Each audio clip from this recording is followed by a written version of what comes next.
Hello, YouTube. Once again, I want to talk about one of the most mysterious archaeological sites in Eastern Europe. I want to talk about this stone grave. And I'll explain more about this, but I did videos before. It seems that the situation is, I don't know if to say more complicated, but this is the area now under Russian control. And more information appeared about the times of the Nazi occupation of the area and what they were looking for in the stone grave. And this is according to the recent Russian publications. The stone grave, it's one of the most mysterious burial mounds in Ukraine, I would say in all of Eastern Europe.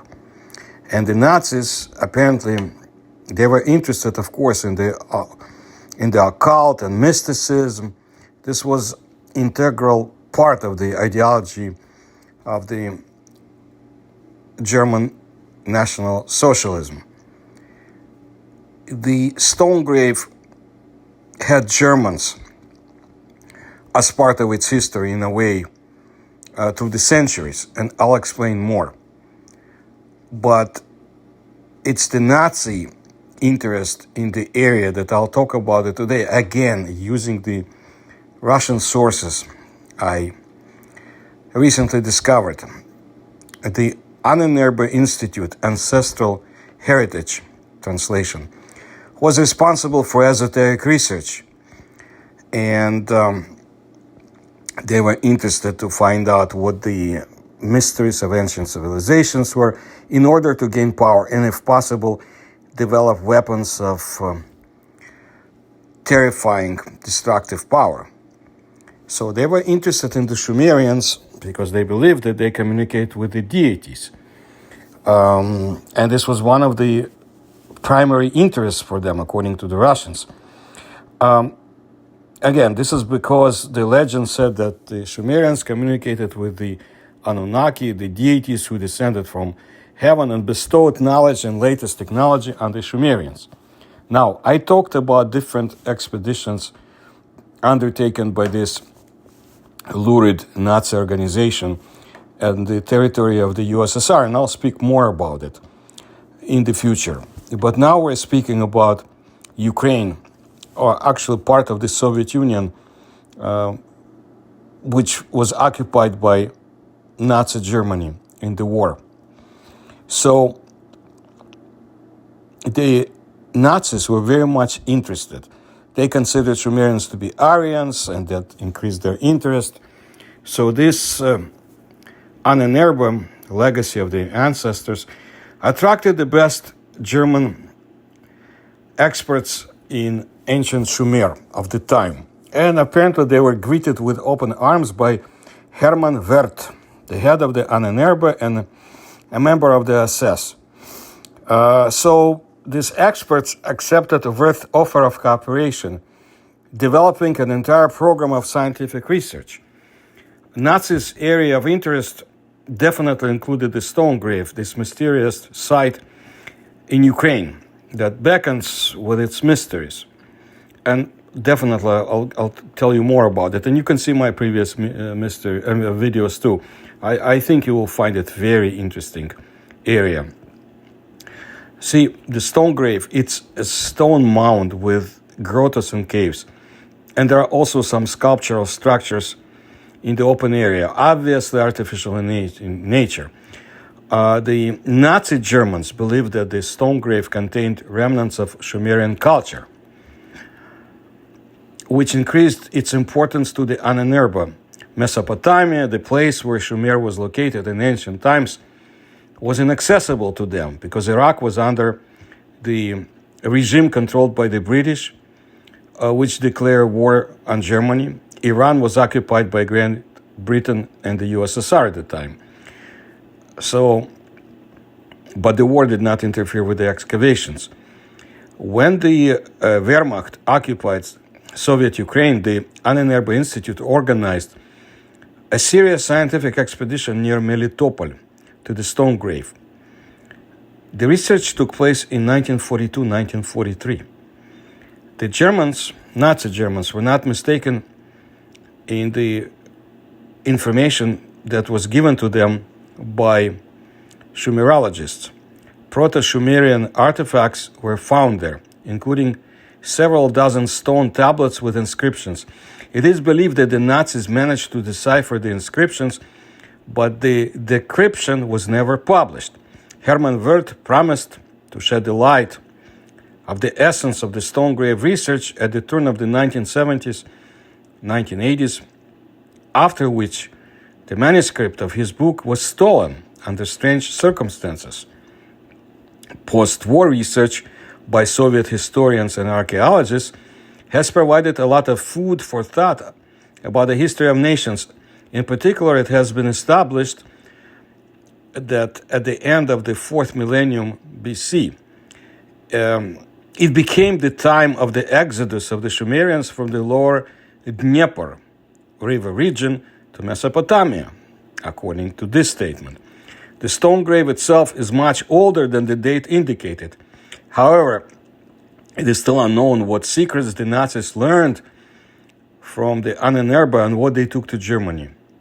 So that's the end of the most recent information from Russia. But let me tell you now a little bit more about the site. Kamyana Mohyla, stone grave in Ukrainian, is an archaeological site in the Molochna River Valley, about a mile from the village of Terpiny, Zaporizhia Oblast, in Ukraine. Petroglyphs of Kamyana Mohyla are dated from the Upper Paleolithic Kukrek culture to medieval, with Stone Age depictions subjected to the most archaeological interest. And this is a general official information. The site encompasses a group of isolated blocks of sandstone, up to 12 meters in height, scattered around an area of some 3,000 square meters. As Nogai legend has it, it resulted from a scuffle of two bagaturs, strongmen, who took turns throwing rocks at each other. In truth, the site had its origins in a sandbank of the Tethys Ocean. For a long time, it was an island in the Molochna River, which has since been silted up and now flows a short distance to the west. It is thought to represent the only sandstone outcrop in the Azov-Kuban depression. The shape of this sandhill is similar to that of the Kurgan's mounds that dot the Pontic-Caspian steppe. I'm referring to a geographical description. It's like savanna, like the plains. Petroglyphs are found only inside the caves and grottos of Kamyana Mohyla, many of them still filled up with sand. According to this statement, no adequate protection from the elements has been provided to this day. Few traces of ancient human settlement have been discovered in the vicinity, leading many scholars to believe that the hill might have served as a remote sanctuary. Faint traces of red paint remain on parts of the surface. Scholars have been unable to agree whether the petroglyphs date from Mesolithic or Neolithic. Here is another piece of the puzzle. The first written record about Kamyana Mohyla comes from the diaries of German doctor Johann Jakob Lerche, who participated in the Russo-Turkish War of 1735 to 1739. During Field Marshal General Lassie's Crimean campaign, Lerche wrote a detailed description of the landscape, everyday life and history of the region, including Kamyana Mohyla. The rock is not high. Its diameter is about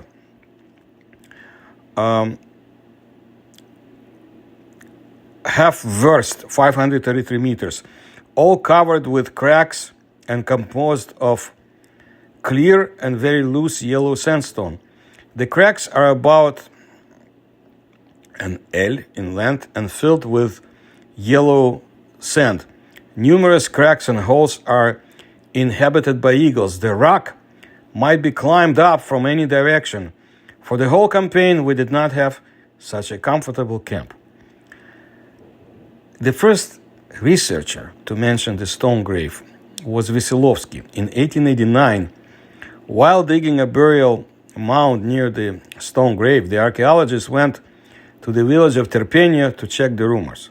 Veselovsky discovered a stone mound, suggested that it was an artificial structure. In 1890, he excavated several caves, but not finding any treasures or burials, he was disappointed and stopped working, leaving only a short, insignificant note about the stone grave. But now, in the Soviet times, it's 1932, the employees of the Melitopol Museum of Local History became interested in that monument. They paid due attention to the many rock carvings inside the grottos and caves of the stone grave. In 1934, Danilenko, who led the excavations of the stone grave, wrote several letters to the Institute of Archaeology of the Academy of Sciences of the Ukrainian Soviet Socialist Republic. And he was seeking to carry out more extensive archaeological work. In 1936, the stone grave was finally included in the research area of the Azov Black Sea expedition of the Institute of Archaeology of the Academy of Sciences of the Ukrainian Soviet Socialist Republic. And in 1938, it already became the main object of this expedition. This expedition was led by the famous archaeologist Bader, Otto Bader, also German, but Soviet German. The researchers, mainly thanks to the efforts of Danilenko, discovered more than 30 new items with images. Otto Bader and Valentin Danilenko made the first assessment of the site in 1936 and 1938.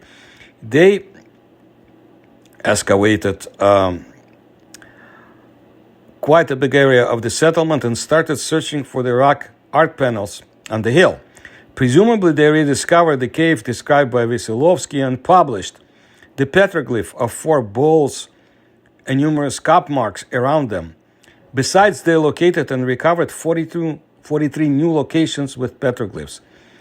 Danilenko also claims that several portable rock objects were found there and transferred to the Melitopol Museum, but they never were found after World War II. Melitopol was occupied by Nazis, and I'll get you that information later. So work continued only until 1941, as they were interrupted by World War II. Moreover, the leader of the expedition, Otto Bader, originally from the Poltava region of Ukraine, was a German by origin, which was the reason for his exile to Nizhny Tagil. You understand, we're dealing with totalitarian socialist regimes, the one in Nazi Germany and the other in the Soviet Union. And people are judged by their ethnic background and get punished. We'll talk more about it. After the war, Otto Bader was no longer able to return to work in the western regions of the Ussr and worked in Perm, and research on the stone grave was resumed without him, but only in the 1950s.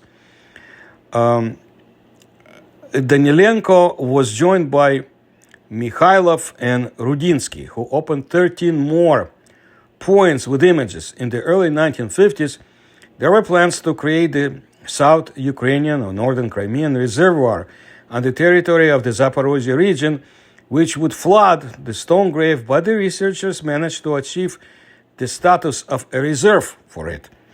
So on July 7, 1954, the government of the Ukrainian Soviet Socialist Republic made a corresponding decision and allocated 30 hectares for the reserve from the lands of the collective farm named after Comrade Stalin.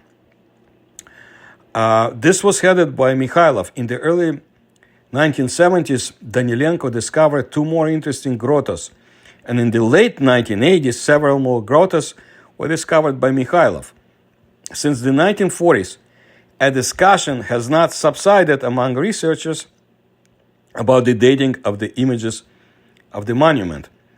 Adhering to extreme points of view, Danilenko and Rudinsky died each remaining with his own opinion. So we don't get too many details. Their main monographs with the same titles, Kamyana Mohyla, were published only posthumously. In 1994, that's already in independent Ukraine, the Orientalist Kishin, who suggested that there are traces of Proto-Sumerian writing in the petroglyphs of the stone grave, comes into the picture. The stone grave contains over 60 grottos and caves, in which thousands of petroglyphs, drawings, and symbols have been preserved. The exact number of grottos is unknown. There may be more scribbled areas, but despite the research conducted since the 1930s, many grottos and caves can still remain covered with sand. In the current state of the monument, the removal of sand could lead to further collapses of the sandstone blocks. Neither in the stone grave itself nor in the immediate vicinity of it, human settlements have been found that can be associated with the monument. Based on this, the researchers conclude that the stone grave was used exclusively for religious purposes as a sanctuary. In addition, almost all images of the stone grave were applied to the inner surfaces of the stone blocks, and they can only be observed by penetrating inside the grottos, manholes, and caves, which also indicates their supposed sacredness. Some of the images have traces of red paint, which were painted in antiquity. The petroglyphs were made with small, hard rocks that easily left marks on the soft sandstone. Several of these quartz stones have been discovered during research. The absence of any additional archaeological material and the uniqueness of many images of the stone grave forced researchers to try to date the monument based on various interpretations of the petroglyphs themselves. In the 1950s and 1970s, a heated discussion arose about the dating of images by Paleolithic, Neolithic, and even Neolithic. Along with this, some researchers noted the possibility of using the sanctuary during the Paleolithic and then during the Neolithic, and some rejected this possibility. The unending discussion about the dating of the monument prompted some reference books and encyclopedia to call the stone grave a Mesolithic monument, that is, dating its petroglyphs to the period between the Paleolithic and the Neolithic, which, according to some scientists, is most likely erroneous. Modern researchers generally adhere to the Neolithic dating, although the question is probably not completely clarified. If the conclusions of Kishin about the Proto-Sumerian writing prove to be true, then this will also speak rather in favor of the Neolithic dating of the images of this stone grave. So that's what the scientists talk among each other. That's fine. But I see that apparently it's not only the Annenerbe that consider the area and the writings going back to Proto-Sumerian or Sumerian times. That's what I conclude based on the scant information we have. Now, let me see if there is more confirmation of the Nazi presence in the area. We don't know. Obviously, they controlled the stone grave during the time they occupied Soviet Ukraine. Let's go by the history of Melitopol. Melitopol is a city and municipality in Zaporizhia Oblast, southeastern Ukraine. It is situated on the Molochna River, which flows to the eastern edge of the city into the Molochna Liman estuary. Melitopol is the second largest city in the oblast after Zaporizhia and serves as the administrative center of Melitopol Rayon district. As of January 2022, Melitopol's population was estimated to be over 148,000 people. What happened in World War II? In 1941, the Soviet Union was attacked by Nazi Germany, its ally, just a few days before the attack. The city became strategically important due to its location. Well, the Red Army was not ready for the war, and they had to retreat. The German Wehrmacht armed forces occupied Melitopol on October 6, 1941. Within 1 week, the entire remaining Jewish population of Melitopol, 2,000 men, women, and children, were murdered by Einsatzgruppen, which was actively supported by the Wehrmacht and, I'm sure, local cheerleaders, as happened in my native Kiev, where I am from, and the Babi Yar, where Jews were murdered by Nazis with the help of local Ukrainians. The Germans operated a Nazi prison in the city. After breaking through the Mius River and defeating Axis troops in the Donbass and Taganrog, the Soviet Southern Front Army, pursuing the retreating enemy, came to the Molochna River on September the 22nd, 1943. Finally, after many days of heavy street fighting against vastly superior numbers of men and equipment, the Nazi resistance was broken, and on October 23rd, the Red Army took complete control of the city. What happened during the Nazi period? We can only go by claims and rumors, but obviously they knew about the contents of the stone grave. But what happened in the 21st century? Well, before that, Danilenko died in 1982. The activities around Kamyana Mohyla were taken over by Boris Mikhailov. Due to his constant efforts, the State Reserve was established there in 1982 and turned into the National Historical and the Archaeological Reserve Kamyana Mohyla in 2008. Moreover, in 2006, the reserve began the process of nominating Kamyana Mohyla as a UNESCO World Heritage Site. But this never happened due to the war in Ukraine in the 21st century. Besides, Mikhailov did intense excavation and rock art research on the sandstone hill, discovering new locations and re-recording the known ones.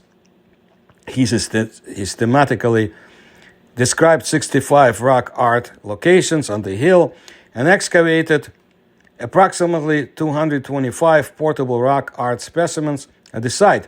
He also dismantled Danilenko's Upper Paleolithic hypothesis regarding the engravings in the Bull Cave, replacing it with the Neolithic one, which I already mentioned, and published the volume on the Petroglyphs of Kamyana Mohyla.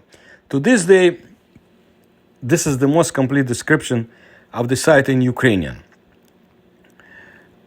Though Mikhailov's methods were up to date in the 1990s, his interpretations sometimes were too daring and far-reaching, prompting further reconceptualization of the site. I don't think, a number of scientists like the Sumerian explanation. The last phase of the site investigation apparently started in 2011, together with the large international excavation project at Kamyana Mohyla. 1. The excavations were led by Dr. Nadia Kotova and brought to a new level of understanding of the Mesolithic and Neolithic of the Ukrainian steppe. Simultaneously, efforts were made to foster the digital rock art research of Kamyana Mohyla, reconsider and rediscover the locations, actualize the information, and introduce the site to the international audience. Apparently, the first endeavor to do that happened in 2017 and 2018, following the discovery of the portable rock art objects in the Mesolithic layers of the settlement. This time also features the photogrammetric study of some rock objects and the excavation of other settlements, burial sites, and suggested ritual locations in the surroundings of the hill. Well, since 2014, Dr. Kotova and her team have repeatedly attempted to foster the digital study of the site. However, the low international recognition of Ukrainian rock art research and the low level of digital expertise typical for Ukrainian archaeology at that time prevented securing international support for digitizing Kamyana Mohyla. The site was occupied by Russian armed forces and occupational administrations in March 2022. So, Melitopol has been under Russian control since March of 2022. On September 30, 2022, the city was formally annexed by the Russian Federation. However, it remains internationally recognized as sovereign territory of Ukraine. So this horrible war is very hard on people like me who were born and spent years in the Soviet Union. And it's a terrible situation. And I do not know how it will end. But as you can see, archaeology is also involved in all of this now, and information about sites like Kamyana Mohyla. I understand that there are plans of integrating this site with other sites in Russia, or making it part of them. I don't know. I don't want to go into this if I don't have facts. But I wanted to show you what's going on now to the extent possible, to the scant knowledge that we have. The site itself is very mysterious, very enigmatic, and I did other videos about it, and ancient Amazons too. It's an area of my research too, Amazons of ancient Eurasia. You can see my other videos. Just look under Paranormal Ukraine or Concealed History playlists. And I'll try to continue to bring you more information about such stories from the former Soviet Union, Belarus, Russia, Ukraine, of course Central Asia, and on to China. If you like my research, please support me through the links you will find in the description to this video. Please subscribe to my channel, but make sure you push the notification button and tell others about my work. Thank you.